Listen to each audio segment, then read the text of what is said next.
All right, we'd like to welcome everybody into another episode of the Eurosnob podcast. I am your host, Ian Smith, and I'm joined again by my co-host, Alex John.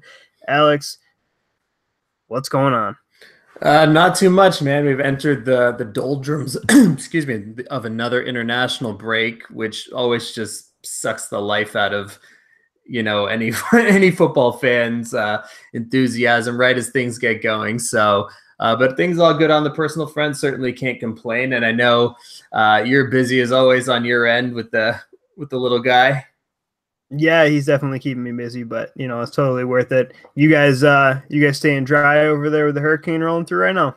Yeah, so we're in Southwest Florida, kind of in the Gulf Coast area. So fortunately, this one has missed us. We're getting some of the storm surges and rain, but certainly nothing as bad as everyone up, in the Tallahassee, Panama area is. So certainly, if anyone's out there, please stay safe, stay inside. Don't do anything stupid. We kind of had this situation last year with Irma, where we had to buckle down for a night and keep things tight. So certainly it's a tough situation, but yeah, we're all good on our end, fortunately. Well, that's good to hear. And if there's one thing that, we don't do hurricanes up here. We don't do tornadoes. We don't do earthquakes. We don't do any of that stuff. We do snowstorms. So if there's one thing that, one little bit of advice that I could pass along to anybody else out there that has to deal with, things like this, make sure you got enough beer. Ain't that the truth, man? That shit probably empties out quicker than most things. Honestly, you should see it up here. I mean, you go to the grocery store, you figure it's eggs, milk, bread, and like that kind of stuff would be gone. No, it's beer and it's bottled water. That's what's gone. So yeah. People prioritize, right?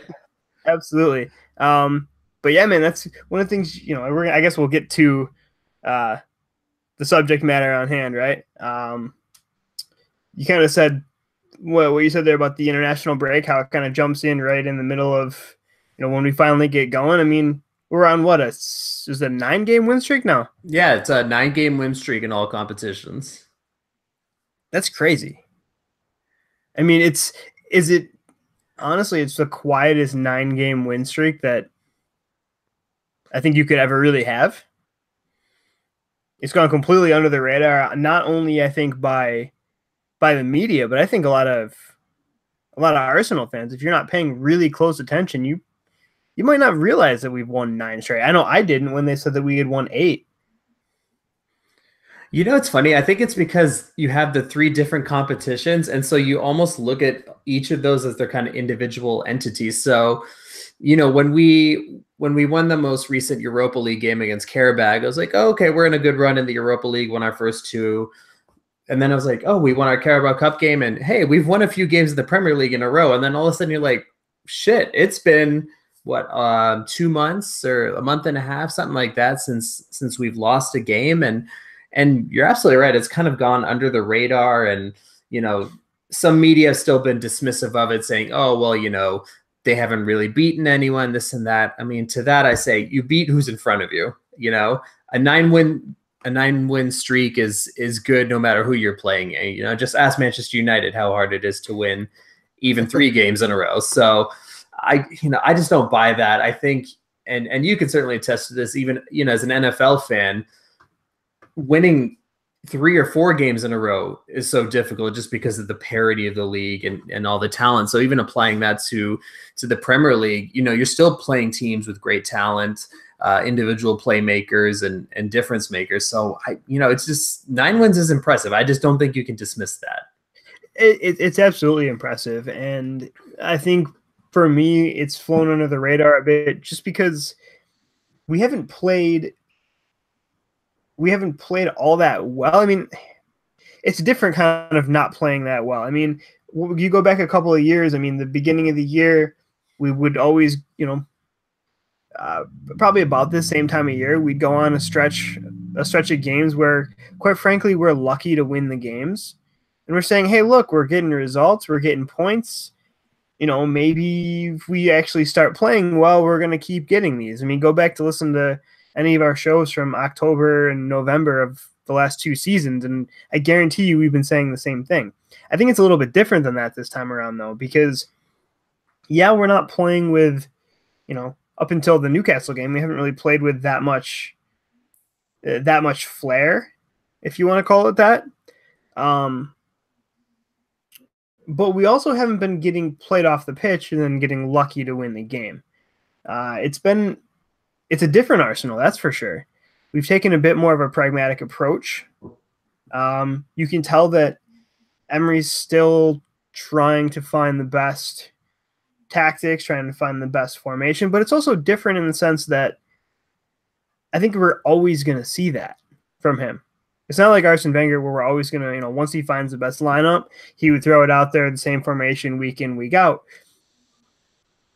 This rotation of players, this almost a rotation of formations also is something that we all have to get used to. But, like I said about the flying under the radar, it's just we haven't done it with a ton of style up until our last game. So I think that's kind of why it goes a little bit more unnoticed. Yeah, and I guess I kind of would throw this question back at you because it is like you said in previous seasons when we grinded out a couple of results in a row despite not playing well, people would say, oh, maybe this is the year Arsenal mounts a challenge because they're winning games that they'd ordinarily drop points. But for me, it's kind of like you said, this just feels different because we're finding different ways to win. So yes, we're not necessarily playing beautiful attacking football, but at the same time, it's not like we're just scoring fluky goals. It's still these moments of individual class and brilliance. And then there is a certain amount of structure that's lending itself to a lot of these goals. And I think you saw that on display, especially against Fulham, where you saw Emery's philosophies kind of put into play. You're seeing glimpses of it. You're just not seeing it on a consistent basis. I mean, we can talk about that Ramsey goal against Fulham where the ball is literally played out of the back. And then within 10, 15 seconds, we score a goal. And, I don't know how many passes connected, but it was just being able to have that composure on the ball and then, create those movements and create that interchange. I think you're starting to see Emery's ideas. I think it's still going to take a little bit of time. But I guess another thing that's encouraging to me is that Arsenal fans seem to be understanding that it's going to take time. They're not necessarily expecting perfection at this point. I think at least most of the level-headed fans that we interact with. So, I mean, do you think it's one of those things where, hey, we're not playing well, but we're still winning, and that's really encouraging? Or do you think maybe we're also overrating what our ceiling is? So we're thinking, oh, well, at some point we're going to get to this completely different level and turn it on. Or is this maybe just this is what we are, and this is how we're going to win games? Well, before I answer that, I said Newcastle. Obviously, I meant Fulham. Oh, yeah. Clarification. That's what I meant. Lack of sleep, daddy things. You know what I'm saying? Of course. Yeah. So I think, we're going to put a little bit of qualifiers on this. That I'm going to say most Arsenal fans. I'm talking just sane, not crazy Arsenal fans. We have an expectation. Honestly, I don't know how much of a level, what level of expectation we really came into this season with. I feel like the majority of us as Arsenal fans we expected it to be a rough year. We expected it to take time. And quite frankly, I don't think too many of us would have been upset if we don't finish in the top four. I think as long as we're competitive, as long as we finish in the top six, as long as we show progress and growth, and it looks like everything's coming together. I mean, that's kind of at least the impression I got coming into the season from most fans out there, that, as long as those things are happening and we don't look like a complete dumpster fire, and we are making progress, that we're going to be happy. Yeah, I don't think that, and because of that, I think the rough start to the season against some pretty tough competition, it was a little bit more understood, and it helps that Manchester United gives us somebody to point and laugh at right now. That kind of makes it a little bit easier, I think, as well. Yeah, I mean, the one thing I would also point to is people say, oh, well, they haven't done it against good competition. Realistically, I mean, you go back and look at that game against Chelsea, we should have gotten something out of that game. That's not sour grapes at all to say. I think if anyone watched that game on the balance of play, it wasn't like we were outclassed. It was missing chances and then one moment of just a defensive lapse that led to us losing that game. But I don't think in any game other than the City game was I ever thinking, wow, we just look completely out of our depth. So I think that's been really encouraging as well. I think some people expected kind of a drastic overhaul in terms of how we play because, we're going to see this elaborate pressing style and people have kind of, I mean, if there have been any criticisms levied at Unai Emery, people have said, well, we haven't really seen the press the way we expected. What I would say to that is Emery's barely been in charge for 3 months of actual, 1 month of preseason, then getting into the season. It takes a long time to implement a press that's completely different than what we were running before in terms of having a coordinated press between your front three, your midfield, and your defense while you're implementing all these new personnel. And Emery's still learning the language. I mean, I think that's something that people have to remember.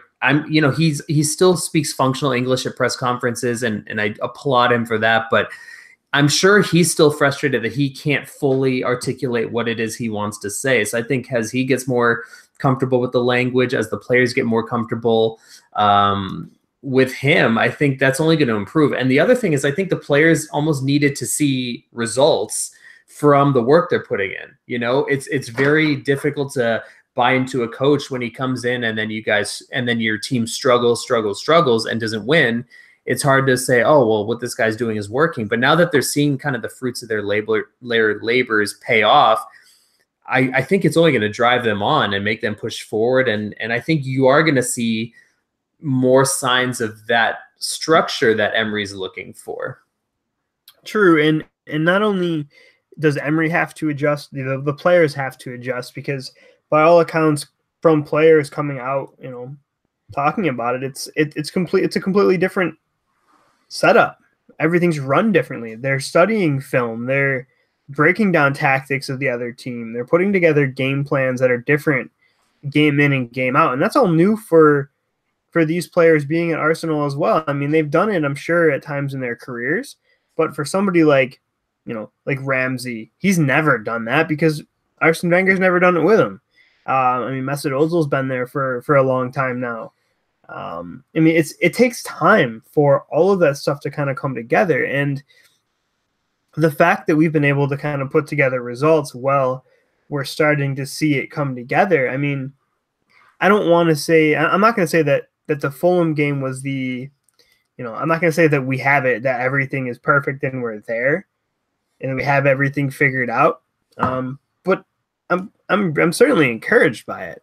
And I think that's probably, if I had to throw one word to kind of explain where I was at with the season so far, is encouraged.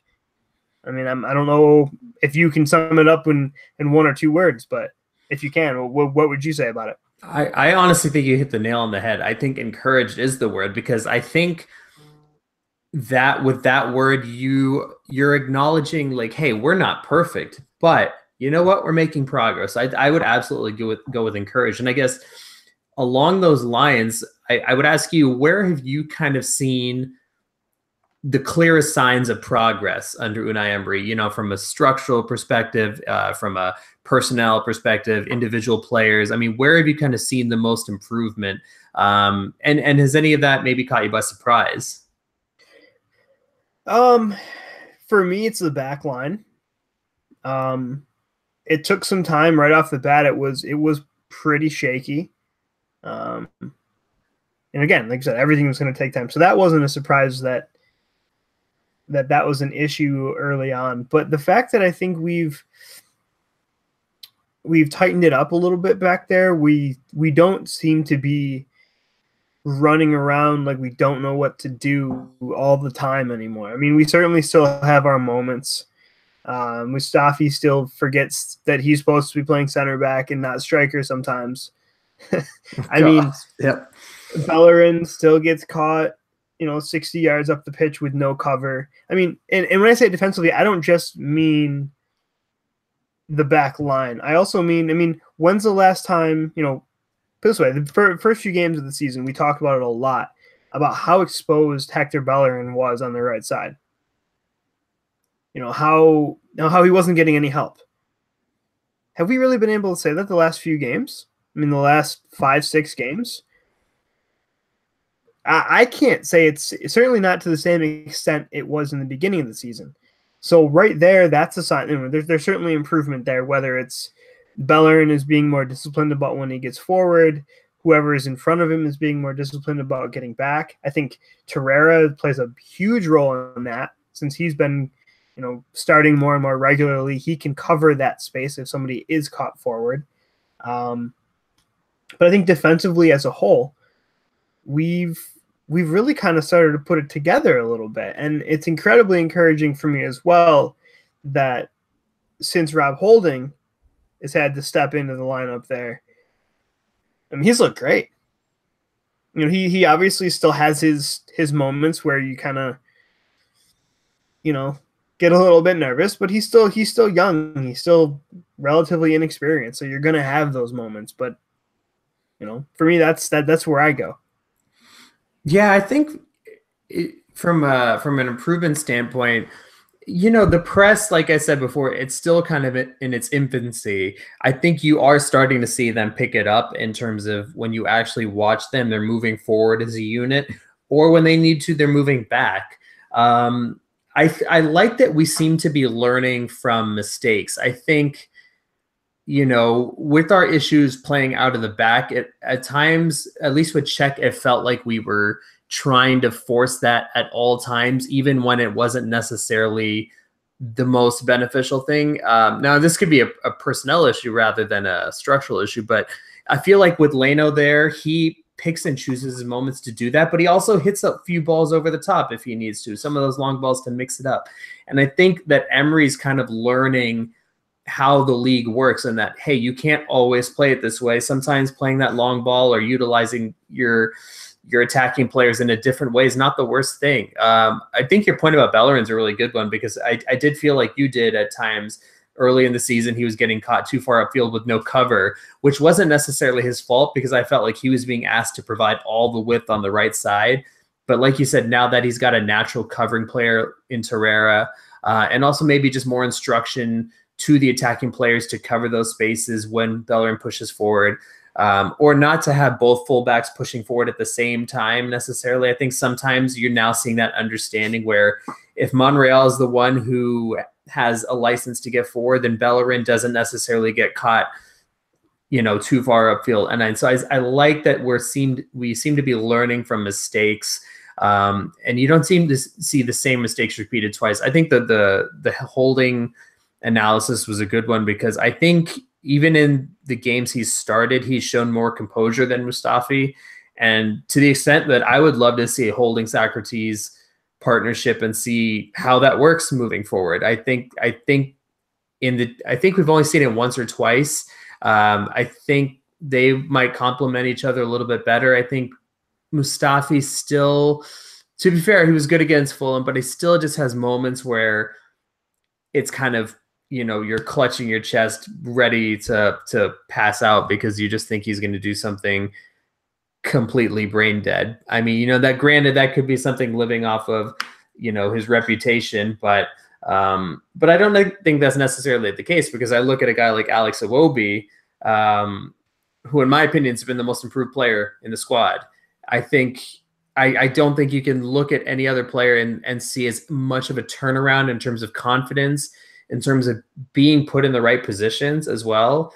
I think you see an entirely different Iwobi, because if you've watched previous games, if he makes a mistake, he doesn't let that completely break him down. Now he's able to kind of say, you know what, that didn't work, I'm going to go back again. And now he's a constant threat, and he's becoming that winger that we need, that kind of wide creator that we need. So I love what I've seen from him.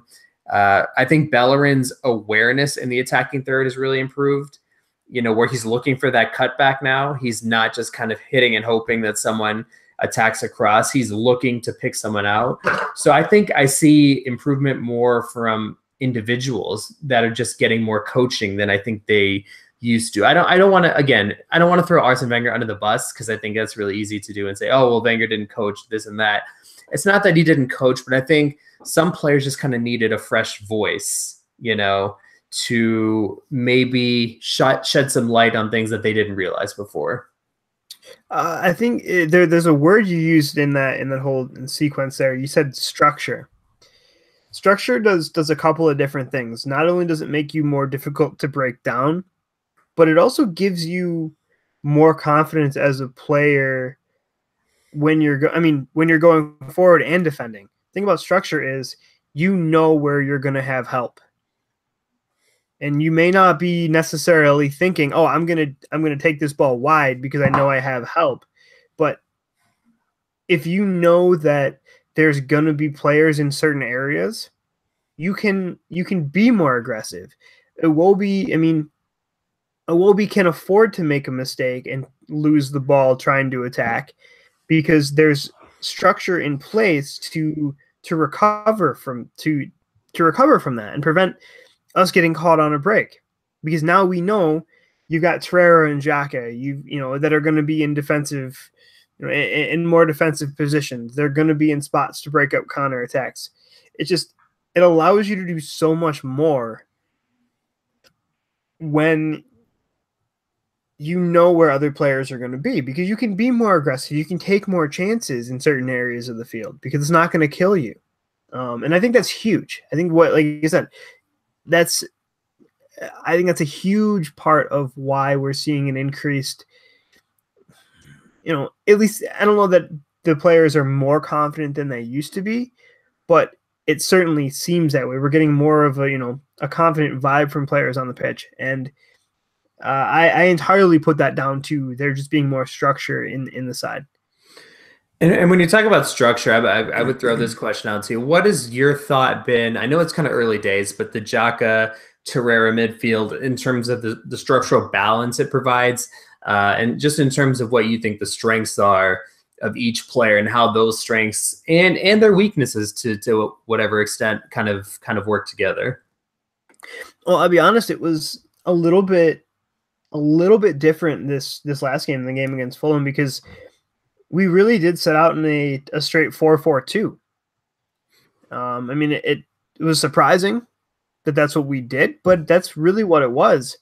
And I was concerned about Xhaka's mobility, and I think that against, if we're trying to line up that way against a side like Chelsea or Manchester United or City, not really Liverpool, I don't think they have that elite athleticism, in central midfield. They certainly do up front and on the wings, but I don't think, I don't think they have the elite athleticism in central midfield. So when you're up against a side like we were, the 4-4-2 with Xhaka in the middle, it works. Torreira is everywhere. He makes up for so many of Xhaka's limitations, especially in the mobility area. He can cover so much ground, and that allows you to play with that two-man midfield. That allows you to not leave Lacazette isolated up top. I will be more curious to see if he rolls that out. And again, it may be the way that Emery sets out, where he sets his tactics up based on who he's playing. So we probably aren't going to see that setup against a Chelsea or a United. But on kind of more towards what your question was on Xhaka and Torreira, kind of how that balance has been, it's certainly better than we've seen in the past. Like I said, he's great. Signing in the summer in the Premier League, it's certainly up there. Shit.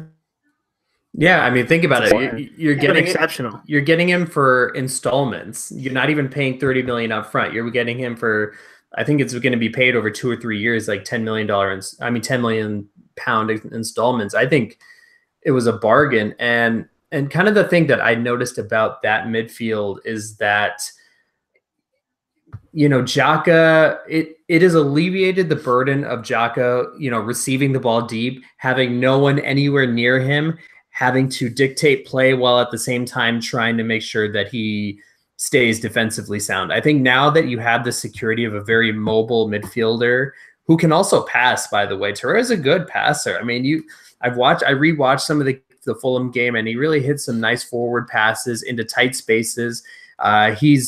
He's quick and nimble with the ball, so he doesn't get caught on the ball very easily. And if he does, he can win it back. So I think Jock is now being allowed to do what he does best, which is play between the lines, kind of be a deep line playmaker while not also having all the defensive responsibility, which, as you pointed out, rightly so as well, shines a light on his limitations usually, which is that he's slow to react and he doesn't have recovery pace, and then he gets caught on the ball. So I think Torreira kind of adds that extra dimension. Down the line, and obviously I don't think it's something we'd see much of this season, but down the line, I'd be very curious to see how Torreira and Guendouzi work together, because Guendouzi is a very adventurous passer and he covers a lot of ground, but he's not necessarily someone who's going to dictate play at this stage of his career. But I think he's got way more upside than Xhaka does. So that's something I'd be interested to see at some point. And then, the formational stuff was interesting. You mentioned the 4-4-2, and it worked against Fulham because, you had Welbeck, a guy who could win headers if need be. And then Lacazette was kind of just popping up everywhere, and they kind of worked well together. So that was interesting to see. And, something else that people kind of noted, and I'd be curious to get your take on it because I'm still trying to think about it myself, is that was a 4-4-2 with Iwobi on the left, Mkhitaryan on the right, Lacazette, Welbeck. You didn't have Ramsey starting. Ozil was out. What do you kind of make of how good the team looked in that structure? I mean, did you chalk that up to the opposition? Or do you think, it's just going to be a situation where one of those two is just doesn't fit? It's you can't really know until you've seen it, until you see him try it with those personnel. I think that you could have put Ozil in the right midfield where Mkhitaryan was without too much of a difference. Mkhitaryan doesn't like to hug the touchline. He doesn't like to, really get back all that much. So Ozil could have fit into that spot pretty similarly to how Mkhitaryan did. The big question there is Ramsey, because the way that they set out that 4-4-2, it wasn't a 4-4, it wasn't a diamond 4-4-2. It was, your flat four in the back, two central, more defensive pivot midfielders, two almost holding. That I don't want to quite call them a holding midfield, but it was essentially two number sixes. You had that double pivot there in your center of midfield, with two more advanced attacking outside midfielders, and then two strikers. So, I think for Ramsey, he would have to fit into that side in one of the two outside attacking midfields. And I think there's a distinction between an outside attacking midfield and a winger. Our team is full of outside attacking midfielders, or guys that can at least play that role. I wouldn't even put Iwobi in a winger role. I would put him in. I would say he's more of an outside attacking midfielder. And the way that we approached it in that game was to play it in that way. We still, those attacking midfielders still were able to tuck inside a bit and allow Bellerin and Monreal to provide some of that width. Because we have those guys at outside back, we are capable of doing that, which makes us even more dangerous, makes us even more dynamic. So really the way that we set out in that game, and I think I talked myself into a little bit more, I think Ramsey would have been absolutely fine at one of those outside attacking midfield roles. And quite frankly, that's where he was, if I'm not mistaken, for his goal. He was playing that attacking outside midfield. that's where he recovered the ball back on the outside, kind of, around, 20 yards up from our own end line. And literally 11 touches later, it was in the back of the net and at the other side of the field. But that goal was created by him in that position, him and Bellerin, is really where that play started. So I think, Ramsey and Ozil could fit into those same spots that Iwobi and Mkhitaryan did. It would look different because you wouldn't have the dribbling, attacking that Iwobi brought from that side, but I think it could work. Well, I guess that kind of brings me to my next question then. I mean, over the past 2-3 weeks, we've heard about a breakdown in the Ramsey contract situation.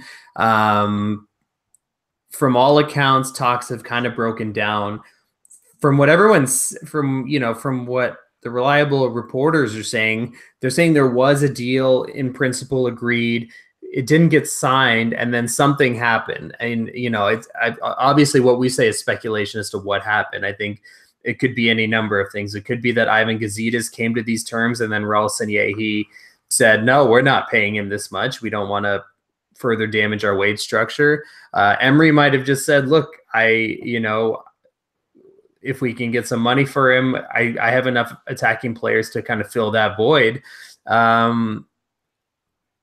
But it leaves you in the situation of, do you sell him in January? And it would likely be to a Premier League rival, in all honesty. I doubt, Juventus is rumored to have some interest. I know Inter Milan and AC Milan, supposedly with AC Milan with Gazidis there, might have interest. That's a tough move to make in the middle of a season to another league in another country. I heard about, I read about Liverpool interest. So do you sell him in January and then try and make a signing in January, or do you let him leave for free, hoping that he can help you get top four, in which case that's not a word, in which case you have that extra Champions League revenue to go out in the summer and secure a replacement? I mean, it's a delicate situation. I really don't know how you handle this. It really is. I mean, for me, this is how I kind of approach it. If we're, come January 1st, if we are in a position where top four is reasonable, not just possible, but reasonable, if we're still in third place, fourth place, when we get to January, you kind of have to take a look at it and say, how much value is Aaron Ramsey adding to our side? And can we reasonably still get top four without him?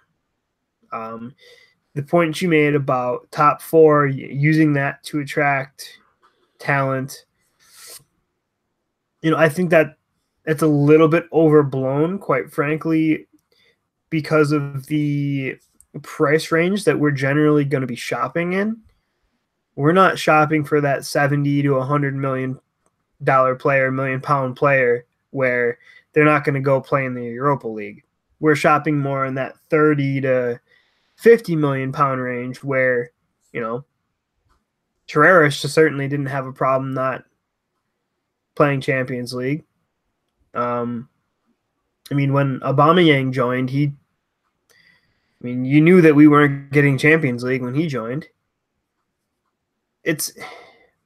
I think that's a little bit overblown. The revenue part of it certainly isn't, right? I think that's the more important part of it, is the money that we would bring in from getting top four. So that's where, when you look at it, if you can,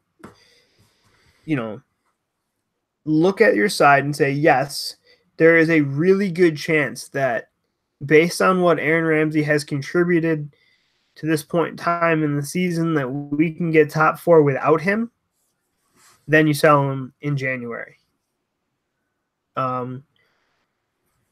If you do not think that you can get top four without Aaron Ramsey, then you hold on to him, because what you're going to get, the money, the extra revenue you're going to make from making top four is going to make up, it's going to be more than what you would get from a January sale of Aaron Ramsey with 6 months left on his contract, right? So for me, it ultimately comes down to, do you need him to make top 4? I don't know the answer to that question. For me, his contribution has been kind of up and down. There's been a lot of games where I've thought he was ineffective, but then he has the ability to step up and, in one moment kind of change the game. So I don't know what to do, but that's the way that I think they need to look at it. Yeah, I'm kind of in the same boat. Yeah, and when I was talking about the finances, I was talking more about the budget, like you said. I mean, because we had only like a 70 million pound budget this past summer because of the lack of revenue. So I think next season, we can still attract big names. I mean, Lacazette came knowing we had Europa League. Aubameyang came knowing that. So you can attract these guys with big wages, but I think from a revenue perspective and having more money to address several needs, because we're going to have several needs to address next summer regardless. We're going to have a left back, probably a central midfielder, another central defender, and, maybe a wide player. So, the thing with, plus we got the Adidas deal that is going to bring in a good chunk of revenue as well. So it is like you said. I mean, obviously there will need to be an assessment in January about where we are at that point. Because we have two avenues to get back into the Champions League. It's either top 4 or Europa League. And, I feel pretty confident that we're going to get through the group stages of the Europa League, but we'll also need to see who's going to be dropping down from the Champions League, because that's going to dictate a lot of it. You could have teams like Napoli, you could have teams like Tottenham, teams like that dropping down. So you really are going to have to take a look. And I'm a big Ramsey fan, but I don't think he's been particularly good this season. I think he's kind of trying to fit this number 10 role that Emery has seen him in, because he's a guy with great athleticism who can press from the front, but that also means you push Ozil out wide. And I just think that it's kind of hindered Ramsey's ability, but I don't think Emery sees Ramsey as a natural player in a two-man midfield, or at least in a double pivot, even if we're playing a 4-2-3-1. I don't think he sees Ramsey there. I mean, whether that's right or not, I'm not qualified to say, obviously, but I don't think I'll tell you from my point of view, I think you are right in that he's not a natural fit for that type of a midfield. I would definitely agree with you there. And it doesn't seem like he's even really wanted to try him there, So I think he's just seeing something in training that just makes him think, look, he's just not going to fit the way I want to play, but he's so talented in other aspects. And you brought up that goal against Fulham. I mean, how many other midfielders in the world could start that move, link it up, and then get on the end of it? That's really what happened. Exactly. I mean, his flick along with Bellerin got that move going. Then he receives the ball in midfield, heads it, sets up Mkhitaryan, and makes the run. I mean, there's so few players who can do that. So at this point, even though he hasn't been great, I say you probably hold on to him, because I just don't think that you're going to get a big-time replacement in January anyways. I think you hold on to him if you're at least in the running for top 4. I mean, if you are where we are right now, which is in 4th place, come January, I think you hold on to him and you take your chances, because what the most you're going to get for him in January is 20 million, if that. And I think being able to secure top 4, even if he's somewhat excess to requirements, I think is worth it, because I mean, the names that I've seen mentioned in terms of January transfer targets are Miguel Almiron from Atlanta United and MLS. I mean, apparently that's actually a strong rumor. And then I saw Hector Herrera from Porto, the Mexican midfielder, who I think is a really good player, but I don't think either of those guys offsets losing Ramsey at that point. And I don't see the upside there. No, and I think Almiron, I think, would be an interesting addition. He brings a dynamic that we really don't have too many players like in our side, but he'd be going from MLS to the Premier League, and that's going to take him time to adjust. I mean, let's be completely honest. That's not somebody that you're bringing in January that you're expecting to have an impact in the second half of the season. That you're getting him in, you're getting him integrated into your team, getting him adjusted to the Premier League so he can hit the ground running in, at the beginning of next season. And to that point, I didn't mean to interrupt, but he would have just ended his MLS season too. Yep. So, I mean, you're getting him probably pretty fatigued at that point, I would imagine. Yeah, absolutely. Absolutely. But just to kind of wrap up the Arsenal talk, I mean, what are your kind of, we talked about where we've seen improvement. What are your areas of concern moving forward? And then, just to link up with that, do you feel better or worse about getting top four? And I'll start with the areas of concern. And it's not a major concern, but I just think it's part of the growing process. I'm not sure Emery knows what his best 11 is. I mean, I understand having formational flexibility based on who you're playing, and then being able to change things up. But I think, I just knowing who your best overall personnel are and how to get the best out of them, because I think you've seen that Lacazette, for example, has become undroppable, in my opinion. I don't think you can drop him. I think his overall game has become too well-rounded. His link-up play, he's way more physical now. He can hold up the ball. But at the same time, Aubameyang is one of the most natural goal scorers in the world. And for me, playing him on the left does limit him. And I think you've seen that in his underlying metrics and XG and all that. I think you've seen that it does limit him. So to figure out a way to get the best out of those two, if you are keeping Ramsey, figuring out a way to get the best out of Ramsey, Ozil, that's kind of my concern. Just being able to kind of settle on a group of personnel and say, like, look, this is, when push comes to shove, these are the guys I'm going to go with. I mean, I totally understand it from Emery's perspective. He's coming into a new situation, learning all these players and going through his first Premier League season. So I think it's part of the curve, but it's just something to keep an eye out on, in my opinion. And so I would say I feel better. I would say I feel better about with you a little bit there. Yeah, I'm going to disagree with you a little bit. I think he does know who his best 11 is. But I don't think he knows how he wants to really deploy that 11. I mean, that's why we've seen Aubameyang on the wing. That's why we've seen Ozil on the wing. Because those are his best players, and he needs to get them on the field, on the pitch. Honestly, as far as a concern, I'm not concerned that he doesn't know the best way to deploy that personnel yet. And I don't necessarily think that he doesn't. It's hard to tell with him because, like I said earlier, we're so used to the way that Arsene Wenger used to roll the same formation every single game, or at least for long stretches that changes it game in, game out, and even within the same game. So it's difficult for me to say that, to determine what is tactically oriented, or, is he playing them a certain setup with the certain players in those positions for tactical reasons, or because he doesn't know how to fit all of his players into the team. Aubameyang on the wing, that's clearly that he doesn't know how to fit him and Lacazette into the same team, but he knows he needs them both on the field. So the 4-4-2 is going to be interesting to see if he does try and pull that, go forward with that, because that does allow you the opportunity to get Lacazette and Aubameyang in their natural positions, working off of each other, which I think could potentially be huge because they show so much chemistry already. They always look for each other. I mean, shit. Lacazette's first goal he scored, he ran to the sideline where Aubameyang was to celebrate with him. Aubameyang wasn't even on the field. He was still the first person that Lacazette went to celebrate with.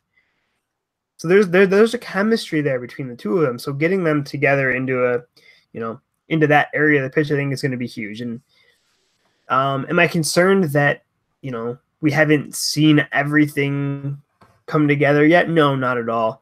If we're, towards the end of the season, maybe into March, April, and we don't really see a consistent deployment of them, or we haven't seen the best out of them together yet, then yeah, I'm going to be concerned. Really, my concern at the beginning of the year was defensively. That's showing a pretty steady improvement for me. I'm happy about that. Xhaka, my concerns about his mobility, now that Terrera has been integrated into that position, a lot of those concerns are alleviated. I guess if I had to come up with a concern, then what are we going to do with Aaron Ramsey is how being sick and having backaches,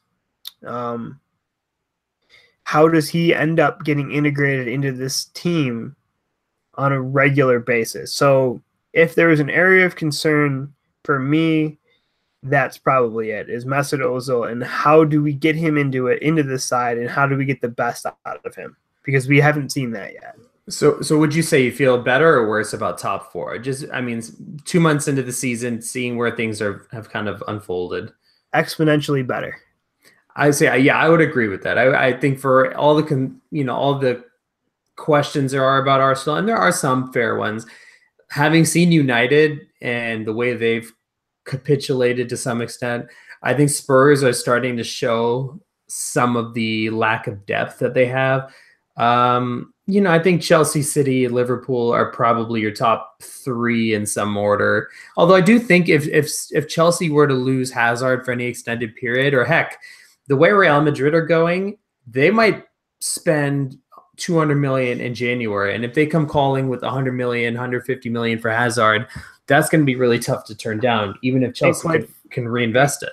And quite frankly, Hazard hasn't really done much to dispel the rumors that he would go. I mean, he's flat out said, yeah, he's like, I would love to play in Spain and play for Real Madrid.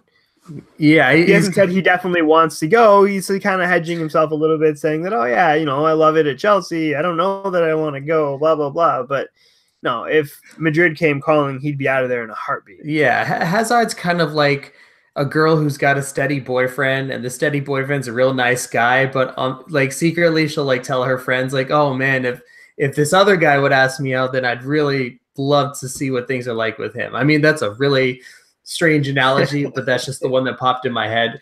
Yeah.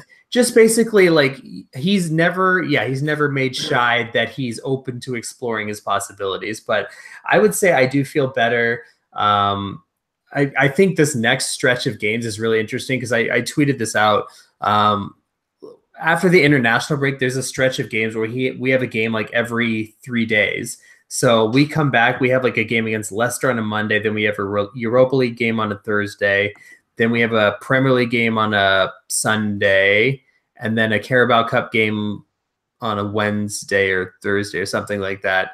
And then we have another Premier League game. And then we have Liverpool at the beginning of November as well. So I mean, that is the game that everyone's kind of pointing to kind of as a litmus test of where we are at as a team. But I think even before that, getting through that stretch, ideally, if we can get 4 points out of the 2 Europa League games against Sporting, then we pretty much guarantee we're going to win the group.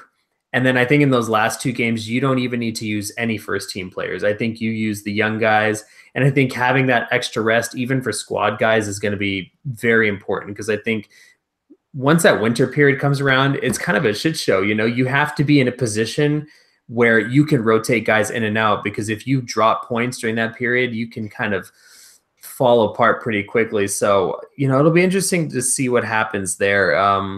I know we're trying to wrap up though. So I did want to touch on one American soccer story, and I shouldn't even say it's one American soccer story, because it's the American soccer story.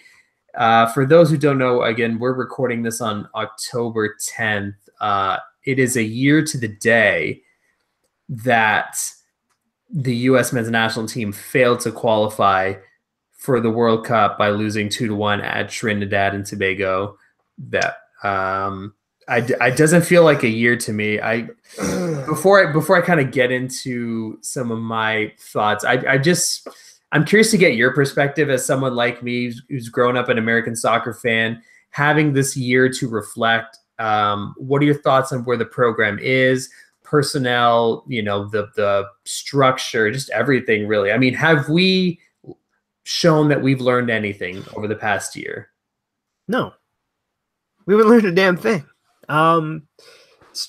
There's absolutely been There's not been a single thing that has moved in a positive direction from an organizational, structural standpoint. We don't even have a full-time manager. They just started interviews last week. It's been a year. What are we doing? Like, what are we waiting for? I mean, I know that they're not asking the national team manager to be the technical director anymore, and they're limiting his role to managing the national team. But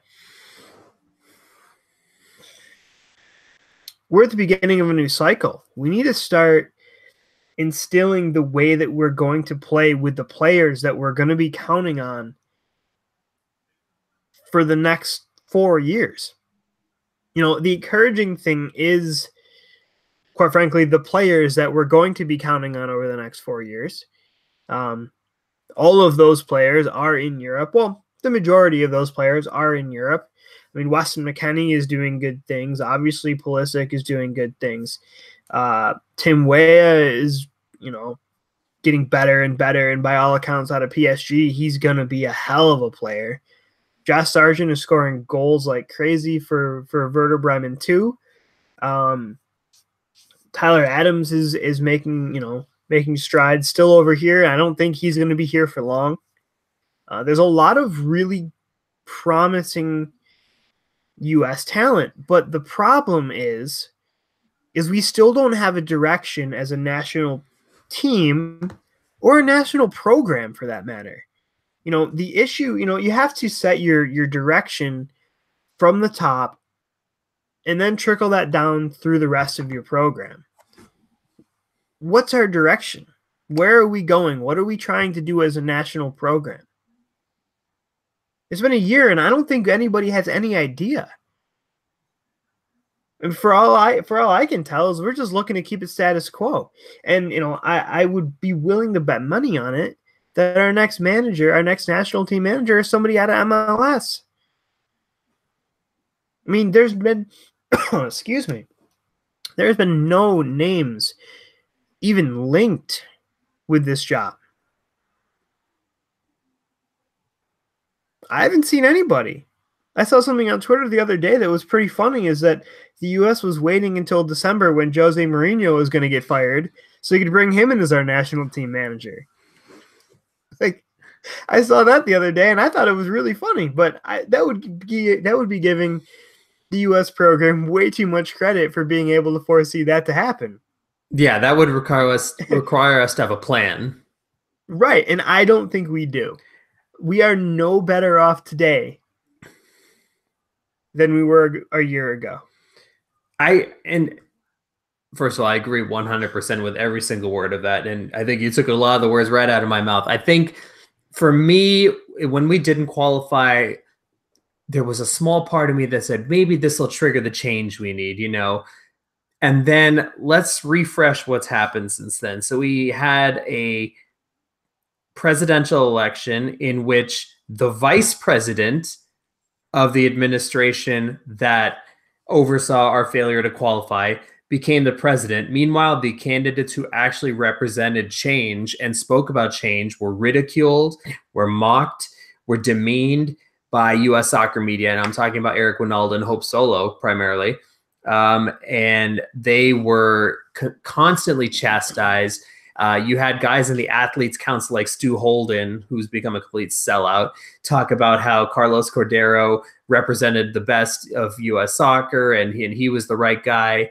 We've seen Carlos Cordero implement absolutely nothing that is serving any sort of tangible positive benefit. We have this general manager position, which I'm still not sure what Ernie Stewart does. He wasn't a particularly good general manager in MLS, so that's really not encouraging. So apparently we've been overseeing this process of narrowing down candidates. And it's like you said, we've not seen any names, but we do know one guy who's on the involved in the process of selecting a coach is Jay Berhalter, who's kind of been serving in the technical director capacity lately.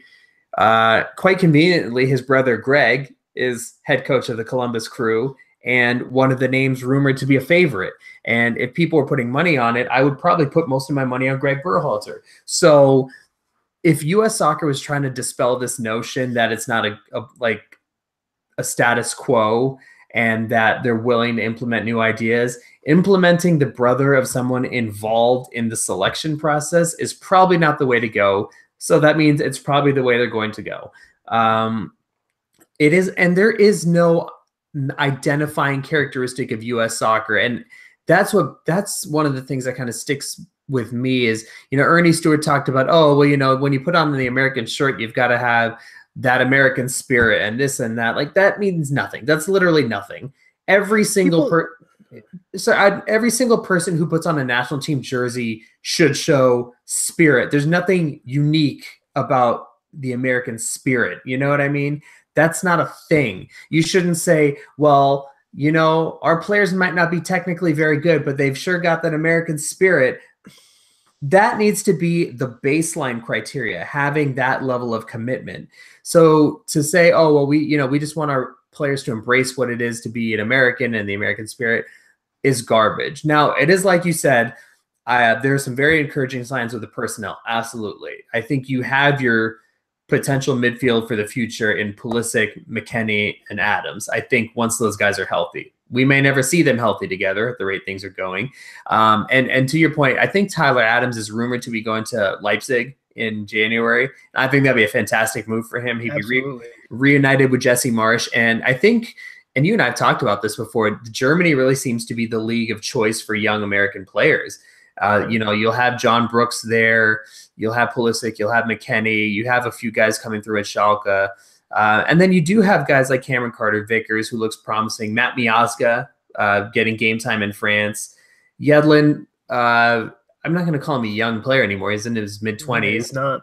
He's not young anymore. And then the striker position really concerns me, because Josh Sargent is just making that jump up to first-team football. And Bobby Wood is just not good enough, to be honest. I mean, I know they have this Andre Novakovic, who's in the Eredivisie in Holland. So there are players, but I think there's just so many holes in the program that you can't point to just a couple players and say, oh, see, we figured it out. We're doing it right. Or even a kid like Jonathan Amon, who is in the Danish league, who just got called up for this camp. I mean, there are encouraging signs, but at the same time, then you see them call up Michael Bradley. You see them call it Brad Guzan. And I'm out. I'd love to get your take on this, because I've made mine very clear on Twitter, so people are going to think I'm being repetitious, but nothing is gained from calling Michael Bradley in. Every single minute Michael Bradley or Brad Guzan plays is a minute stolen from someone who can actually help us in the next cycle. And people talk about Michael Bradley's experience and his leadership. Well, let's review what his leadership's done in the past calendar year. He didn't qualify for a World Cup, and he somehow managed to miss the playoffs in MLS, and I wasn't aware that was possible. I thought everyone made the playoffs, and Toronto just missed the playoffs. So that's what his leadership has done. He is the perfect representative of the status quo in that he's gotten by on reputation. U.S. media has backed him up at every turn, anytime criticisms were thrown at him, and he's never been accountable. And he said something today about how the loss to Trinidad doesn't linger with him anymore. Newsflash, you were the captain of the first U.S. team to not qualify for a World Cup since 1986. If it didn't linger with you, then you should not be captain. You should not be associated with the program anymore. I applaud you for what you've done in the past, but it's time to move on. So I'm going to stop ranting. I'm going to let you get some words in, because I know I'm hoping you got some takes on this as well. Yeah, I mean, I urge you listeners, go back and listen to the podcast, probably this time last year after it happened. Quite frankly, I think it was probably the best podcast that we've ever done. That episode, and, the things that we said that needed to change, that needed to happen, none of them, nothing has happened since then. We're in a position where, if you look at all of the young players that we have overseas playing in Germany and the Netherlands and France, there are so many good young 17, 18, 19, 20-year-olds that are starting to break into first teams, that are scoring goals in, with with under 21 sides for their under 23s for these teams. There's so much talent out there in these young players. I think, quite frankly, we're probably at the peak that we've ever been at for our player pool of that age group. The fact that we've consistently missed U20 World Cups and U17 World Cups and all that 100% comes down to our federation not, it's the old boys club. They call in the same players over and over again, the ones from the development program. We're not seeing a lot of these, Sargent and Way. Yeah, those guys were consistently in our youth teams, but a lot of these other names that are out there right now that are breaking through in the Netherlands and in France, they haven't been involved in our program because they've been playing professionally and playing with professional academies since they were 14 or younger in some cases. So for me, from a talent standpoint, from a potential standpoint, our player pool has never been in a better position. The thing that absolutely terrifies me about it is that we're going to waste it, because we're now starting a new cycle. We still do not have a direction from the federation. We do not have a direction from our general manager. I mean, it took him a year to even figure out who he wanted to interview. And we don't even know who our manager is going to be. Like you said, we're calling in Guzan. We're calling in Michael Bradley. Like, there's absolutely no reason for this. If we had a manager who we knew was going to be with us through this next cycle, that manager could be calling in these young players, could be calling in all of this potential, the players that are going to be with us through this next cycle and moving forward, and start putting it together. By the time we have a manager and he puts together a plan on what they want to do, it's going to be March. We're missing out on so much time to work on getting these players together and setting a direction and a style of play and a format. Like, everything that, you look out and you say, Brazil, how they're going to play. Germany, how they're going to play. Like, and it doesn't even have to be national teams of that level, of that, in that stratosphere. But national teams that are consistent, they know what they want to do. They know how they're going to play. And it's understood. And they've had players that have been integrated through that from the time they were 16. The players that are going to be with us through this next cycle aren't even playing with our program yet. They're not even playing with our national team. And they're 19, 20 years old. Like, how far behind how far behind the 8 ball does that put us as a country? And we just continue to sit here and wait and think that we'll be able to, 6 months from now, name our head coach and be able to figure it out from there. I think that the thing that terrifies me is that we're at a point where there is, like I said before, more potential for great things from our player pool than we have ever had before. And we're going to waste it because our federation can't get their heads out of their asses to figure out how to utilize all that talent. And to your point, we've had this whole year to put a coach in place, and we've had all these friendlies against good teams, which would have served so much purpose if we had a permanent head coach in place who was starting to implement his ideas, who was starting to call in his guys, whoever they may be, his guys. Instead, you've had an interim head coach just kind of calling in players for the sake of it.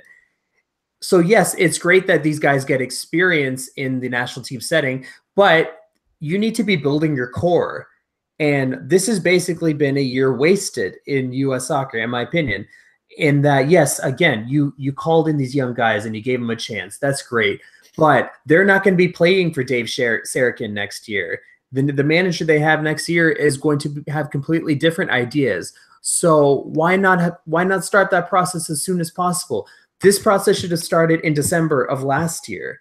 And so if you've gone this entire calendar year and you're then going to go hire Greg Berhalter or an MLS coach that would have been available last December, you've completely wasted a year. That's unacceptable to me. If you've gone through this entire process and that's what you've come up with, that Greg Berhalter is your guy, you should have made that decision last winter and move along with the process. Because if you're telling me that you've conducted a worldwide search for the best manager and that's what you came up with, you're lying. So then don't call it a worldwide search. Just say, look, this is the guy that we think is best for U.S. soccer. I wouldn't have been happy about it, but I've at least understood putting a vision in place. I mean, to not interview Juan Carlos Osorio is fucking criminal in my mind. You know, that's a guy who, if you want a guy who's familiar with MLS, he coached in MLS. If you want a guy who's familiar with CONCACAF, he got Mexico to the World Cup out of CONCACAF easily, by the way. And he took them to the World Cup where they acquitted themselves very well, beat Germany, got out of their group. You didn't give him an interview. You think Greg Berhalter or someone like that's going to do better? Why not interview Tata Martino? You want a guy with MLS experience? He's got it, but he's also coached at the highest level. He's coached Barcelona. He's coached Argentina. So it's mind-boggling to me that you are just calling in players for no particular reason, not building a particular style, and then just kind of pulling the wool over fans' eyes and saying, hey, pay $70 per ticket to come watch these friendlies under an interim coach. It infuriates me. It really does, because I was thinking about going to these games in the game in Tampa against Colombia, but I was not going to pay what they were asking me to pay.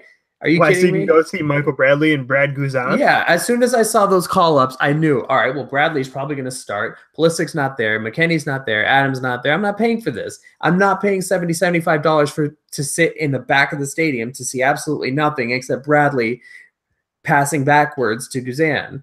And I'll be honest with you, I don't think a whole lot of people are going to pay to go see that. I would agree. And why would you? It doesn't make you a bad American soccer fan, by the way. That's what some and MLS and U.S. soccer will try to convince you, that because you're not paying their exorbitant fees, you're not a real American soccer fan. No, what makes you a real American soccer fan is wanting to see the best for this program. We don't all agree on the best way to do that, but at the very least, I think we can all agree that despite improvements in the personnel, the structure itself has not improved at all, in my opinion. Yeah, and like we said, I don't even think that they know. Why would they need to put together a plan if they're not going to change anything? You know, we said it a year ago. We said that this needed to be taken as a oh shit moment, and we need to change what we're doing because it's not good enough. And we said that if this wasn't enough to light a fire under the ass of the Federation, nothing ever would. Well, a year ago, I can pretty conclusively say that neither of those things happened. So,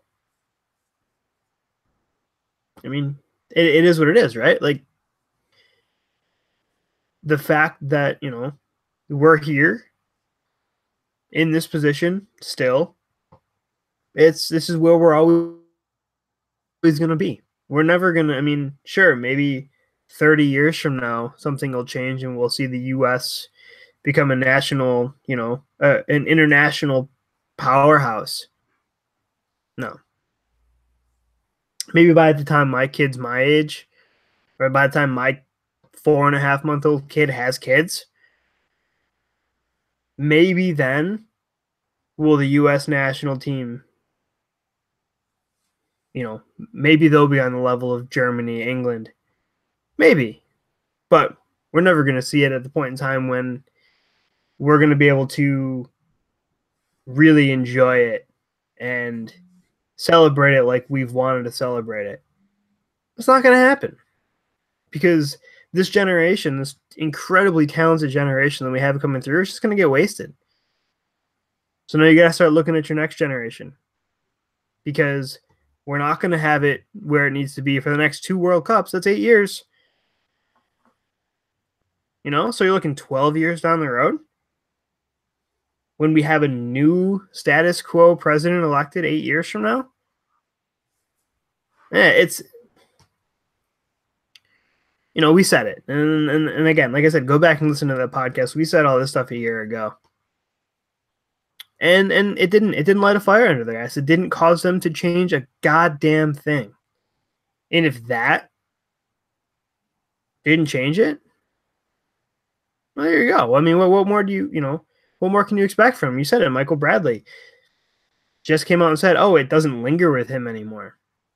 And he's the figurehead of our national program. He's our captain.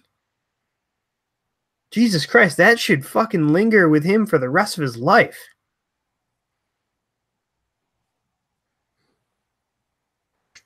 If I was the manager of the national team and he said that, and he, if I had called him into camp and then he said that in an interview, pack your bags, dude, go home. And this is the guy that they brought in for all his experience. He's so experienced. Oh, he's got all these caps. First of all, I'm going to go on a little tangent here. Just citing experience as someone's strength is so incredibly short-sighted, I can't even begin to describe it.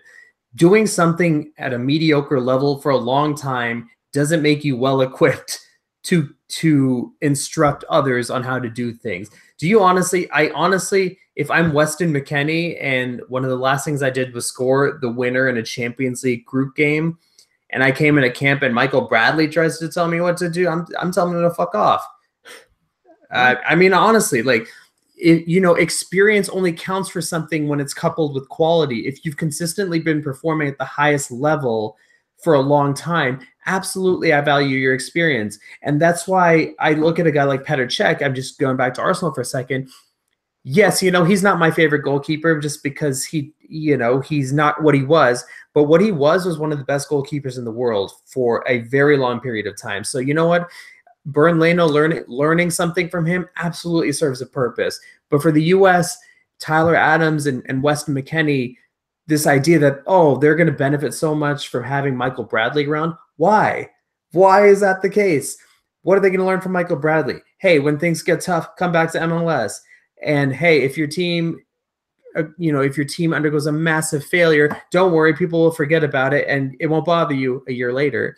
That's just this idea like, he's just got so much experience and this and that. That counts for nothing. Experience is only useful as an underlying factor when it's paired with meaningful accomplishments. And again, this is going to sound like a Michael Bradley bash fest. He's just kind of a representative of a larger issue. Guys that have gotten by on reputation. I mean, he's done a lot of great work for the national team, had some great moments, especially at the 2010 World Cup. No one can take that away from him. But that generation has ended, and the line and the way of thinking that accompanied that generation should end. I'll look at it. Look at Italy. They didn't qualify for a World Cup. What did they do? Immediately, they go out and hire Roberto Mancini. Immediately, they change the way that they start producing players. They take a look at what they're doing wrong. Same with the Netherlands.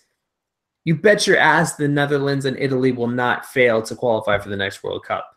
I'll put money on that right now that both of those programs are in the next World Cup because they underwent a failure, and failure happens. I get that. Learn from your failure.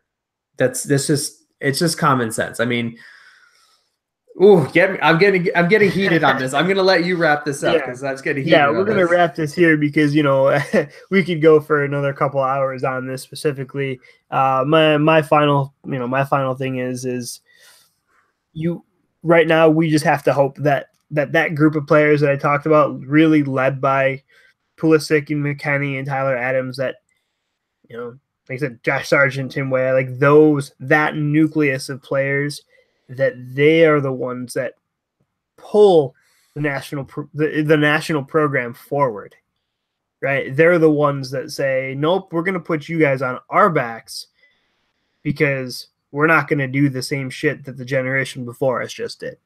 That's really the only hope that we have as a program for the foreseeable future, and it's pretty pathetic because we have more resources than any other national program on the planet. But hey, they want to keep sitting in their boardrooms, lining their pockets, and using the national program to support MLS. So,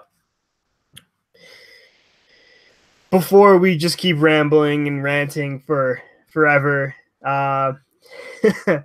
Arsenal, they're off to, I don't want to say a great start, but the last 9 games have been really good, trending in the right direction. And honestly, for me, the complete opposite of the national program. Only good things to come from here. The national program, not so much. Any final words from you? Yeah, it is kind of a tale of two different directions. I mean, again, I'm excited to see some of these players, but I'm concerned about the overall direction of the U.S. national team. But with Arsenal, it's a tough stretch coming up. So if we come out of that still looking okay, you might drop a game here or there, but just keep yourselves in the hunt. I think keep yourselves in the hunt until January, reassess where you are, what your needs are, and then we go from there. But hey, I've got nothing but positive words to say about Unai Emery and his adaptation to English football. So I'm excited, and I think that's what all Arsenal fans needed, is just this infusion of energy. I think this has been great. So with that said, I'll just give you all our contact information on Twitter. You can find me at UFGoonerAJ on Twitter. You can find Ian at GunnersFan6. You can find the podcast at EurosnobPod.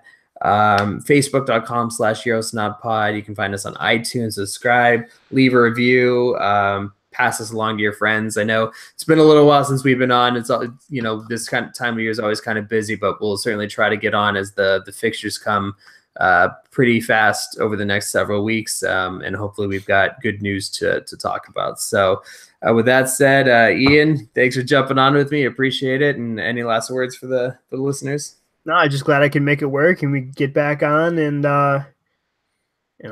talk about the greatest game in the world. There we go. I'll leave it there. All right, thanks, guys.